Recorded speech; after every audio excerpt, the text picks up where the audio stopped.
بعد 5 عقود وتقريبا 200 فيلم، جاكي شان في عام 2016 قدر انه يحصل على الأوسكار الشرفية على مجمل أعماله. أعمال كانت من بطولته أو إخراجه أو كتابته أو تصميمه للمشاهد القتالية أو الغناء أو الإنتاج أو حتى كلهم مع بعض. جاكي شان قدر انه يحصل على الأوسكار. وده رجعني بالذكريات لطفولتي لما سألت أبو الجعافر هو ليه جاكي شان ما بياخدش أوسكار؟ وكان رده إن جاكي شان بيعمل أفلام تجارية. الصراحة أنا ما كنتش فاهم يعني إيه وما كنتش مقتنع برضه. أصل جاكي شان بالنسبة لمواليد جيلي من التسعينات والتمانينات واللي كانوا بايتين في نوادي أو محلات الفيديو كان أسطورة بكل ما تحمله الكلمة من معنى. ولما جيت أسأل شباب الأجيال اللي بعد كده عن جاكي شان لقيت إن أغلبهم ما يعرفش عنه غير تقريبا اسمه والكرتون بتاعه، فكنا لازم نتكلم عنه هنا، نتكلم عن إزاي الراجل ده أسطورة أكشن كوميدي مش هيجي زيها تاني، ومش بس في الأكشن كوميدي. فمعاكم أحمد الجعفري، وفي الفيديو ده هنتكلم عن جاكي شان أسطورة الأكشن كوميدي وأكتر وأكتر وأكتر. عشان تبقى ممثل عالمي او على الاقل عشان يبقى عندك شهرة عالمية لازم تعدي من بوابة هوليوود. دي حاجة جاكي كان عارفها كويس، وكان له تجربة او 2 في التمانينات بس ما حققوش النجاح المرجو منهم. وعشان كده في سنة 98 جاكي شان خرج بفيلمه الامريكي راش اور، واللي شاركوا في بطولته كريس تاكر. ثنائية كانت عبقرية وكوميدية لأبعد الحدود، وبتجمع بين الكوميديا الأمريكية اللي بيقدمها تاكر مع الأكشن كوميدي الصيني اللي بيقدمه جاكي، ومحطوطة في قالب من الكوميديا الناتجة عن اختلاف الثقافات، واللي استفاد أو اتعمل أصلا بعد شعبية جاكي شان المتزايدة من أفلامه الصينية. والفيلم حقق 254 مليون و300 ألف دولار على مستوى العالم، واتعمل بعده راش اور 2 و 3، واللي اجمالي وصلت ارباحه لتقريبا 850 مليون دولار. رقم مش سيء اطلاقا بالنسبة لحجم الانتاج وبالنسبة انه مش من بطولة ممثل امريكي. يعني ثلاثية باد بويز مثلا عاملة 893 مليون. وعمل بعدها شنغهاي نون ونايتس، واللي هو تقريبا خد نفس القالب، ثنائية بين جاكي شان وممثل امريكي، في الحالة دي كان اوين وولسون، بس في زمن الكاوبوي. نفس القالب بنفس نوع الكوميديا ده، حتى تقريبا نفس القصة، يعني حد مخطوف وهما الاتنين بيروحوا عشان يرجعوه الكلام ده، بس بتغيير الشكل او طابع الفيلم. وهو الصراحة انا حبيته برضو، يعني المواقف دي او الكوميديا دي كانت مختلفة عن الافلام اللي قبل كده. وأراوند ذا وورلد ان 80 دايز برضو عن ثنائية، بس المرة دي مع عالم وقالب مختلف شوية في عصر مختلف تماما. ورغم ان القالب اتغير في تاكسيدو ميداليان وذا سباي نيكست دور، بس كل الافلام دي بتقدم جزء صغير من جاكي شان، الجزء الخاص بالكوميديا القتالية بس. ويمكن ده اتغير في اخر فيلم امريكي جاكي عمله في الفترة دي، واللي هو كاراتيه كيد بتاع جايدن سميث، مش بتاع مستر مياجي. جاكي في الفيلم ده عامل دور درامي جدا، وتقريبا مفيش ليه غير مشهد قتالي واحد. بس فجأة جاكي شان بدأ يرفض كل الأفلام اللي بتجيله من هوليوود. ليه جاكي شان بطل يعمل أفلام أمريكية؟ بعد كاراتيه كيد جاكي اتعرض عليه أفلام كتير، بس للأسف كلها عن شرطي من هونج كونج، نفس نوع الكوميديا بنفس نوع القصة، واللي جاكي شان كان خلاص استكفى منها. مش بس عشان أفلام راش اور، لا كمان عشان كان عمل الدور ده كتير جدا جدا في الافلام الصينية، دور شرطي من هونج كونج. جاكي شان كان حابب يوري الناس جزء تاني من شخصيته، كان حابب يوري الناس انه ممثل بيعرف يقاتل، مش مقاتل بيعرف يمثل. I not just want to be an action star, I want to be a true actor. So this is why for the last 10 years I've been choosing like Little Big Soldier, a Karate Kid. I'm willing to get rid of my image. I'd rather play an old man. I want the audience to know I'm not only can fight, also I can act. وإنه محتاج يغير ويعمل أدوار مختلفة عن الأكشن كوميدي اللي قدمه لمدة طويلة.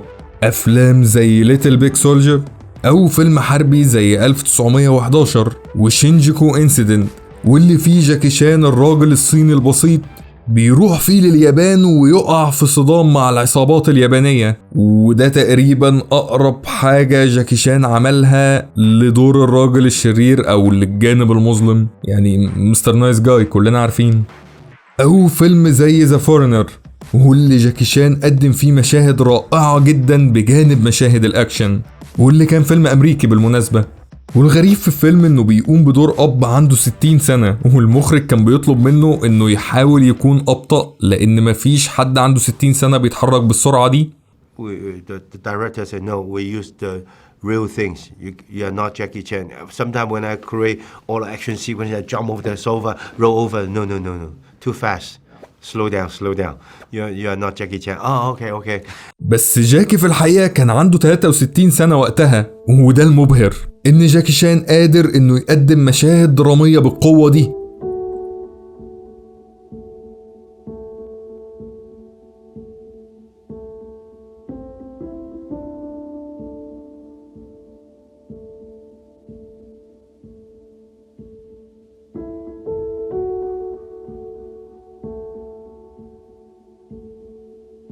ومشاهد قتالية بالروعة دي. اصلا ازاي جاكي شان بيعرف يعمل كل الحركات دي؟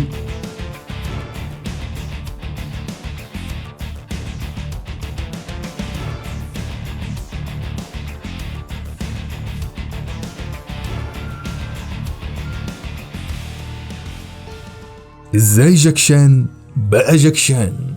سنة 1954 في هونج كونج يتولد الطفل تشان كونغ سانغ لأم عرف بعد كده ب40 سنة إنها كانت تاجرة أفيون وأسطورة في القمار، وأب برضه عرف بعد كده إنه كان جاسوس للصين واشتغل كطباخ في السفارة الفرنسية، وبعد كده طباخ للسفير الأمريكي في أستراليا. هنيجي لده بعدين.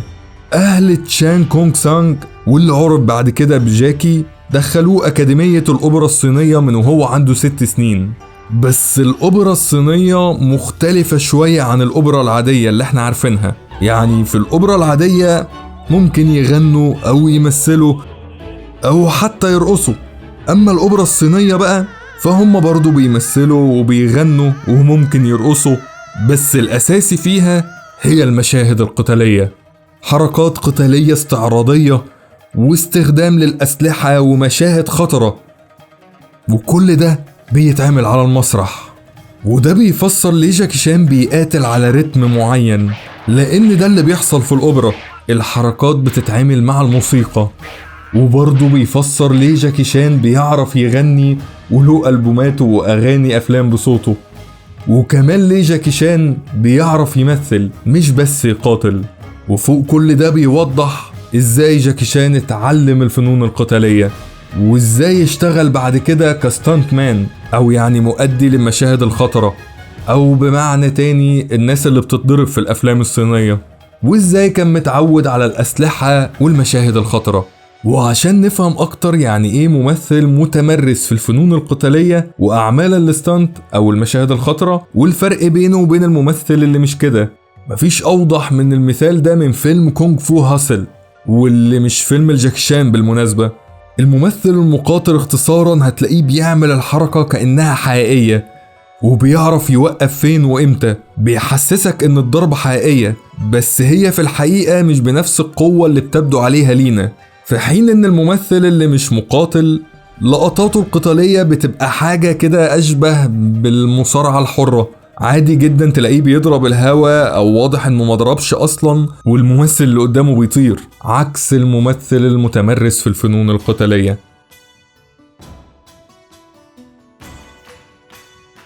بعد ما جاكي واللي لسه اسمه مش جاكي اتخرج من الأكاديمية رفقة 6 من زمايله، عملوا فريق اسمه 7 Little Fortunes، واللي اشتغلوا كستانت مان أو مؤديين الحركات الخطرة، بيطلعوا يضربوا في الأفلام يعني. وده خلاه يشتغل مع الأسطورة بروسلي مرتين في فيست اوف فيوري وانتر ذا دراجون. ومن حكايات جاكي عن العمل مع بروسلي إن ليه كسر خشبة على دماغه في مشهد من المشاهد، جاكي عمل نفسه مصاب عشان بس بروسلي يتكلم معاه ويطمن عليه. I the camera hold waiting. I just see Bruce Lee. Pa. Then I just run up. Then he boom, pa. Suddenly, my eyes all black because he just one stick right on my head. Pa. He missed it, but I do nothing. I just and I just felt a little dizzy, but it's okay. I look at Bruce Lee. Bruce Lee doesn't do anything. He look at everybody and keep acting, turn around, back until the director say cut. Then he just throw the 2 sticks, just turn around. Oh my God! He run to me and lift me up. I'm sorry. بس لما بروسلي توفى بعدها بحاجة بسيطة، جاكي شان اللي ما كانش لسه اسمه جاكي راح خد حزام اسود في الهابكيدو الكوري وراح استراليا عند ابوه الجاسوس اللي كان شغال طباخ عند السفير الامريكي في استراليا عشان يتعلم انجليزي يبقى معاه لغة يعني. وهناك اشتغل في اعمال البناء، وكان هناك واحد اقدم منه وخده تحت جناحه عشان محدش يضايقه، وكان اسمه جاك، فباقي العمال سموه ليتل جاك او جاكي، وده الاسم اللي استمر معاه بعد كده، جاكي شان. في 76 المنتجين حبوا ان هم يعملوا بروسلي جديد، وبعد ما شافوا اعمال الاستانت والمشاهد القتالية الخطرة لجاكي شان قرروا يخلوه هو بروسلي الجديد. لما الحاجة تعمل لك بروسلي في البيت. بعد رحيل بروسلي واللي سبب صدمة للعالم وللسينما الصينية ومجتمع الكونغ فو، وفي نفس الوقت ساب فراغ كبير جدا، أسطورة الفنون القتالية والتمثيل الصينية، بطل الصين الأول، واللي أفلامه تميزت بالأكشن والغموض والدراما وطريقة القتال المميزة. ورغم ان اسلوب جاكي شان القتالي مختلف تماما عن اسلوب بروسلي، الا ان المنتجين شافوا ان جاكي هو ولي العهد المناسب واللي هيملى مكان بروسلي، بس للأسف ده ما حصلش. جاكي شان فشل مرة والتانية، وبالنسبة للمنتجين كان عادي يعني المهم يحرقوا في أفلام، بس جاكي شان كان عارف ان ده مش طريقه، دي مش سكته. هو مش عايز يكون واحد من ممثلين كتير بيحاولوا يبقوا بروسلي، وعشان كده قرر يغير كل حاجة ويكتب تاريخ جديد، تاريخ الأكشن كوميدي. كيف بدأ الأكشن كوميدي جاكي شاني؟ جاكي شان اتأثر كتير في أعماله من رواد السينما الصامتة، ويعتبر زود عليهم بإضافته للكونغ فو والمشاهد الخطرة جدا واللي نفذها بنفسه. فلو حبينا نحط شوية أساسيات أو قوانين مشي عليها جاكي في أغلب أعمال الأكشن كوميدي واللي برع فيها هنلاقيهم كالتالي: اكتب خط أحداث واضح. في أفلام الكوميديا الصامتة كان لازم يبسطوا الفيلم على قد ما يقدروا، لأن صعب ينقلوا لك قصة معقدة من غير كلام. عشان كده اللي كان مهم فعلا هي المواقف واللي بتيجي منها الكوميديا، وده اللي جاكي شان استخدمه في أفلامه. هتلاقي دايما بيحط الشخصية في مواقف يتخلق منها الكوميديا، كوميديا الموقف. فهتلاقي أصلا أغلب أفلام جاكي شان القصة بتبدأ وهو شخص عادي مش حد جامد، تلميذ فاشل في مدرسة فنون قتالية، طباخ، شرطي بس عادي مش خارق، راجل عادي ممكن تريليت ليه، ومن هنا يتحط في مواقف تخلق الكوميديا. وحتى لو كان جاكي شان الخارق اللي كلنا عارفينه، فلازم يتحط في الموقف يكون فيه حظوظه أسوأ من اللي قدامه، بيواجه أكتر من شخص في نفس الوقت،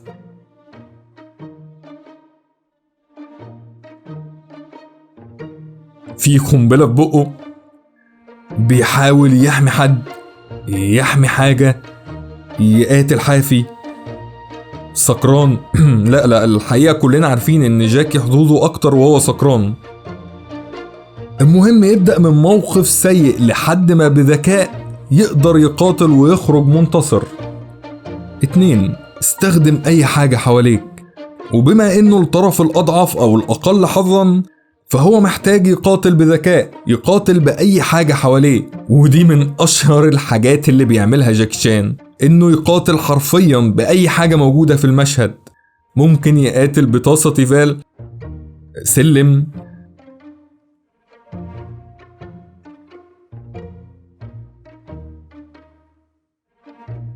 قبقاب روسي، عصيان بلياردو، أي حاجة حرفيا جاكي ممكن يحولها لسلاح.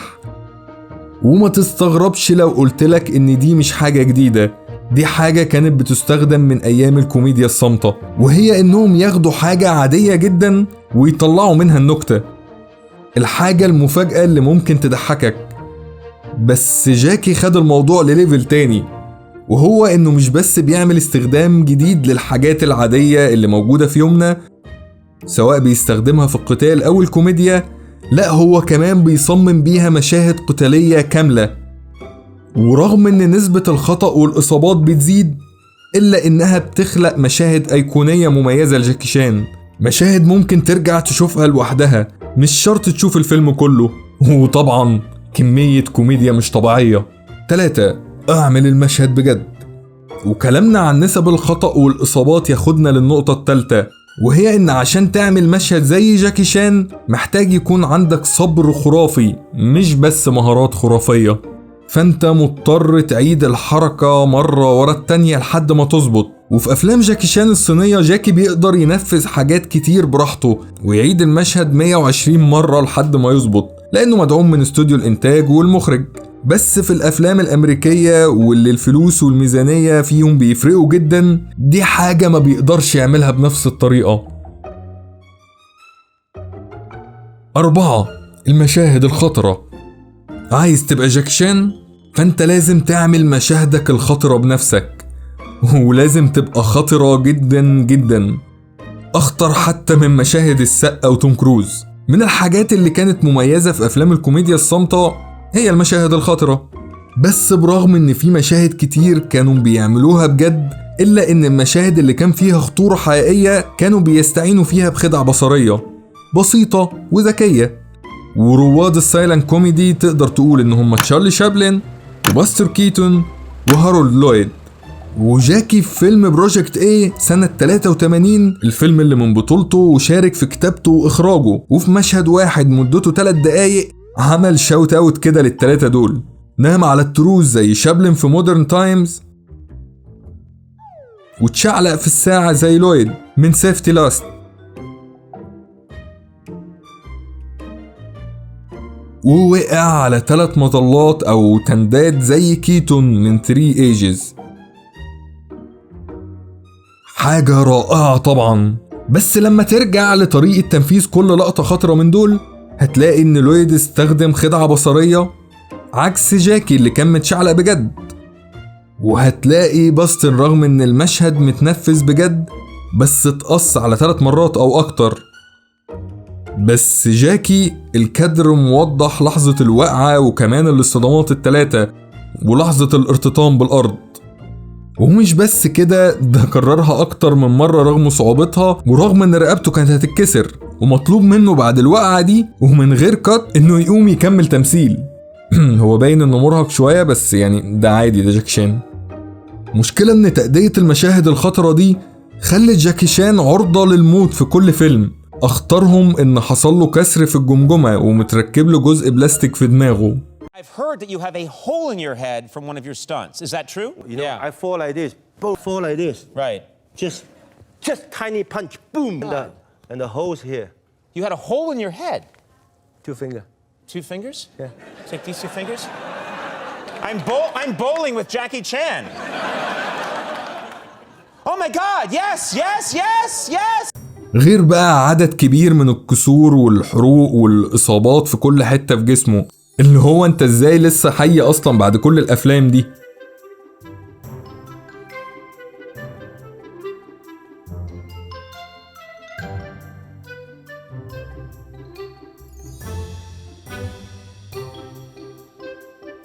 My favorite 20 movies that have come out in the last 17 years.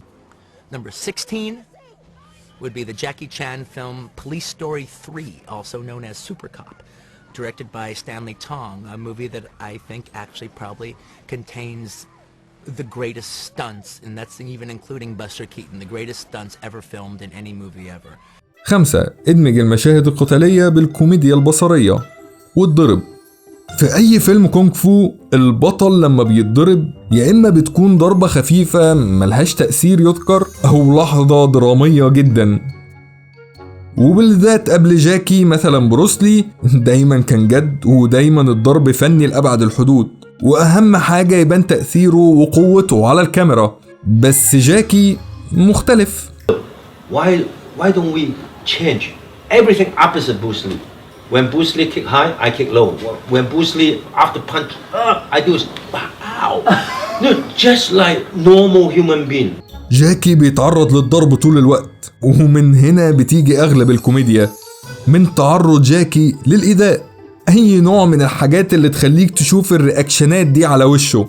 الحقيقة إن واحد من أسلحة جاكي اللي بيبرع في استخدامها هي تعبير وشه، غير إن المشهد في حد ذاته سواء فايت سين أو أكشن سين بيمشي بسيكونس معين، واللي برضو كان من أساسيات السايلنت كوميدي. باستور كيتون قال إن الأمور المفاجئة كانت منتجنا الأساسي أو السلعة اللي بنبيعها، والمشهد الكوميدي بيبدأ بسيت اب يوضح لك المشهد، وبعد كده حاجات تعترض المشهد سواء البطل أو الأعداء أي حاجة.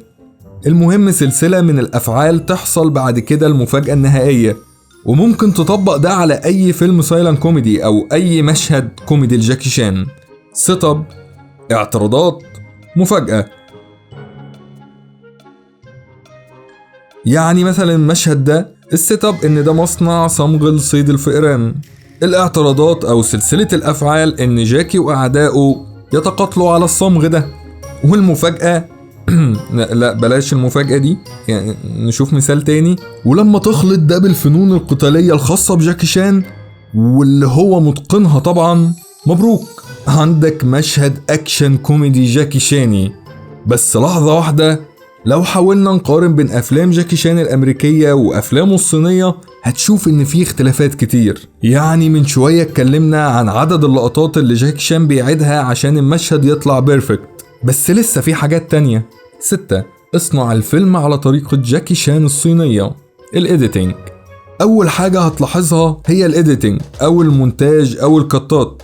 في الأفلام الصينية وانت بتتفرج هتحس بالإيقاع اللي الفايت بيمشي عليه على طريقة الأوبرا الصينية. الحقيقة إن جاكي شان بيحط إيقاع للمشهد كله، ولازم كل المقاتلين في المشهد يمشوا عليه، وده أحيانا بيكون صعب حتى على المقاتلين المحترفين. ولما تيجي للكتات فالمخرجين الصينيين بيحترموا الإيقاع ده في إيديت المشهد وبيمشوا عليه، بس في السينما الأمريكية مش بيهتموا بالموضوع ده. فتحس في الفيلم الصيني إن القتال في حد ذاته عبارة عن قصة أو حدوتة أو رقصة، في حين إن الفيلم الأمريكي مجرد مجموعة من الحركات الجامدة واللي شكلها حلو بس. نقطة تانية في الإيديتنج وهي طريقة القطع في الضربة. I find out in America, most of the directors, they don't know how to editing. When they do the punch things, boom, cut. Then second shot, from here, boom, again, strong. في الصين أو هونج كونج يعني بيصوروا الضربة من بعيد، ولما ييجوا يعملوا كلوز اب بيعيدوا الضربة تاني، فالمحصلة ان هما ضربتين بس احنا بنشوفهم ضربة واحدة 3 أو 4 فريمات بيحسسونا ان الضربة اقوى. في حين ان الطريقة الامريكية في الايديتنج بيقطعوا مع نهاية الضربة في اللقطة الاولى ويكملوا بعدها في اللقطة التانية، انت احيانا ما بتشوفش الضربة اصلا. نقطة تالتة، جاكي شان بيفضل يكون المشهد واضح جدا. When the camera angle movement, that means the actor, they don't know how to fight. The director used the angle. سواء في المشاهد القتالية وده اللي بيخلق الكوميديا. يعني شوف المشهد ده لما اتعمل في الصين وده لما اتعمل في أمريكا، أو في مشاهد الأكشن أو المشاهد الخطرة. ده مشهد من فيلم بوليس ستوري وده من فيلم راش أور. كونك بتشوف المشهد على بعضه في فريم واحد بيخليك تعرف انه واقعي وقد ايه ده خطر. ولو ركزت هتلاقي دايما المشهد واضح من ناحية الإضاءة واختيار الملابس. يعني لو اللي ضد جاكي لابس اسود فجاكي لابس ابيض، لو اللي ضده لابس الوان فجاكي لابس لون واحد واضح.